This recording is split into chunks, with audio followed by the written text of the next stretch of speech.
Assalamualaikum warahmatullahi wabarakatuh. Kami dari kelompok 10 yang beranggotakan saya sendiri Zaki Alazan dengan NPM 2022006. dan saya Dimas Setiawan dan NPM 2022001. Kami akan membacakan materi tentang Teknik penggunaan media pembelajaran, dan inilah video kami.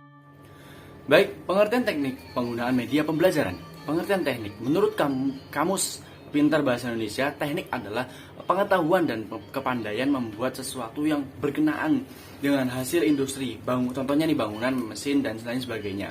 Cara kepandaian dan lain sebagainya. Membuat sesuatu atau melakukan sesuatu yang berhubungan dengan seni, metode, atau sistem untuk pengerjaan sesuatu.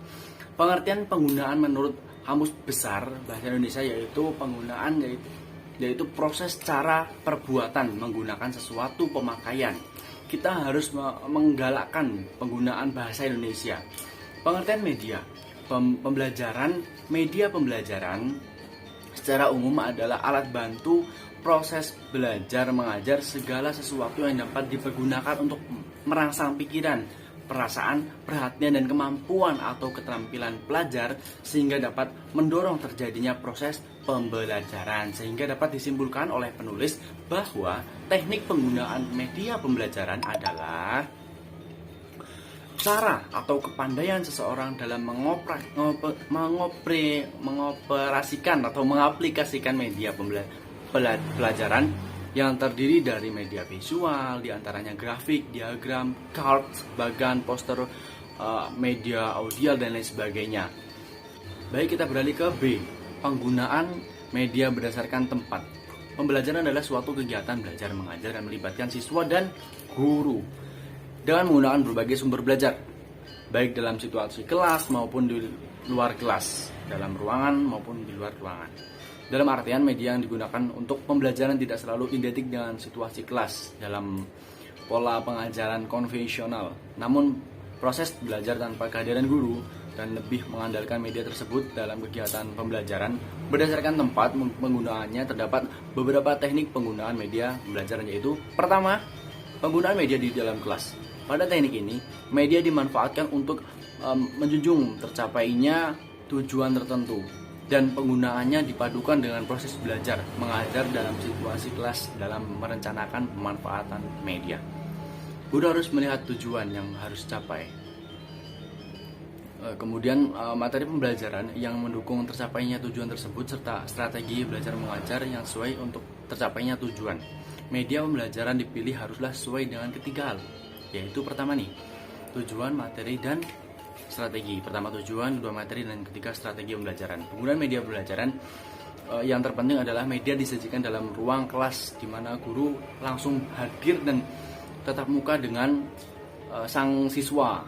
Tentu saja media yang dapat digunakan di kelas adalah yang memungkinkan dilihat dari sisi biaya, berat, dan ukuran, kemampuan siswa dan guru untuk penggunaannya dan tidak membahayakan bagi penggunanya. Dalam konteks ini harus praktis, ekonomis, mudah untuk digunakan. Dalam bahasa Inggris, user friendly. Kedua, media di luar kelas. Dalam hal ini, media tidak secara langsung dikendalikan oleh guru, namun dikendalikan langsung oleh siswa tanpa adanya instruksi guru atau melalui pengontrolan oleh orang tua siswa. Penggunaan media pembelajaran di luar situasi kelas dapat dibedakan dalam dua kelompok utama, yaitu pertama, penggunaan media terprogram dan penggunaan media tidak terprogram. Nah, materi tersebut akan dijelaskan oleh teman saya yang bernama Zaki Alazan. Terima kasih.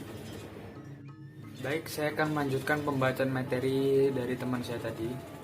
C. Penggunaan media tidak terprogram. Penggunaan media dapat terjadi di masyarakat luas. Hal ini ada kaitannya dengan keberadaan media massa yang ada di masyarakat. Misalnya televisi, radio, penggunaan film melalui CD atau DVD-ROM.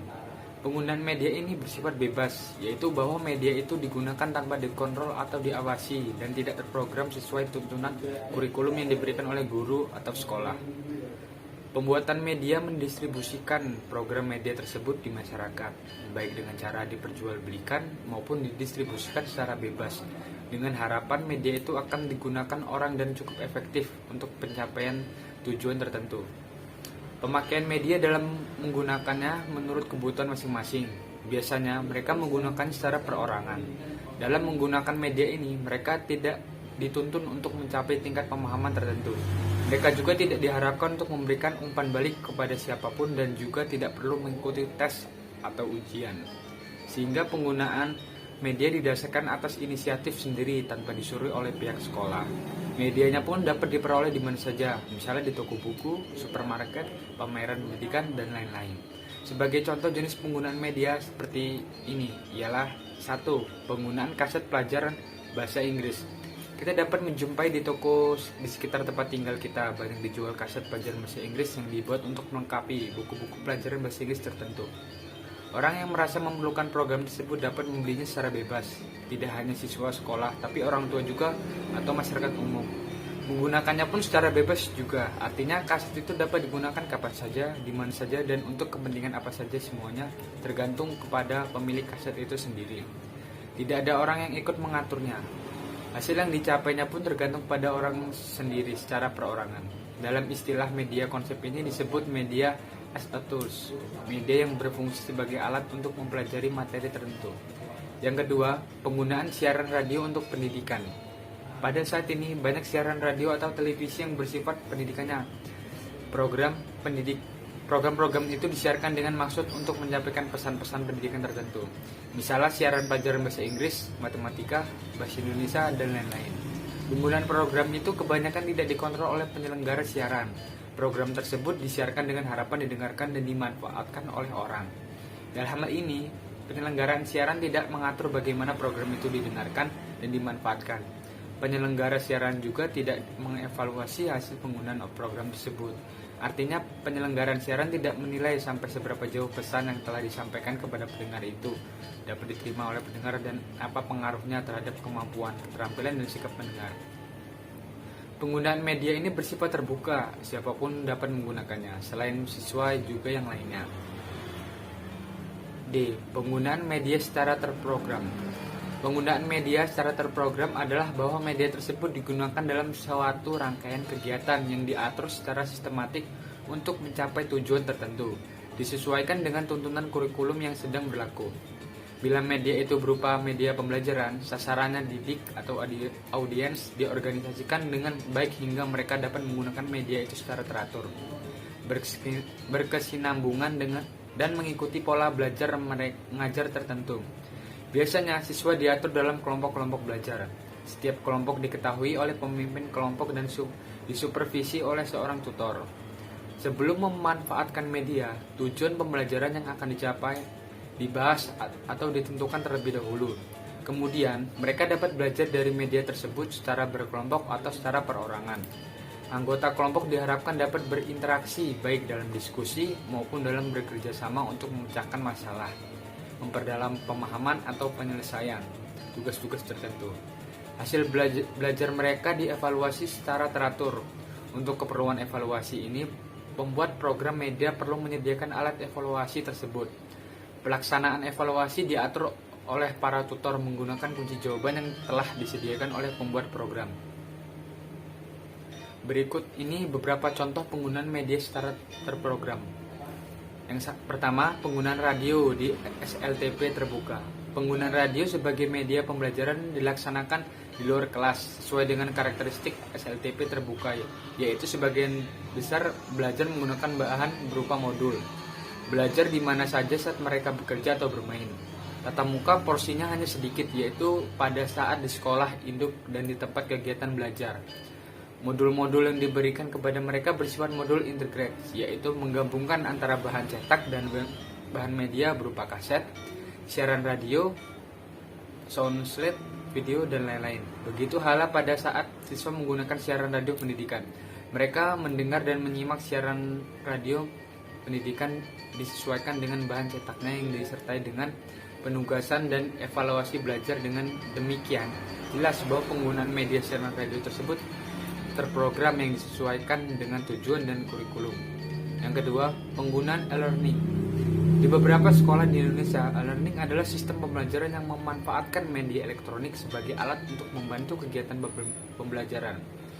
Sebagian besar berasumsi bahwa elektronik yang dimaksud di sini lebih diarahkan pada penggunaan teknologi komputer dan internet.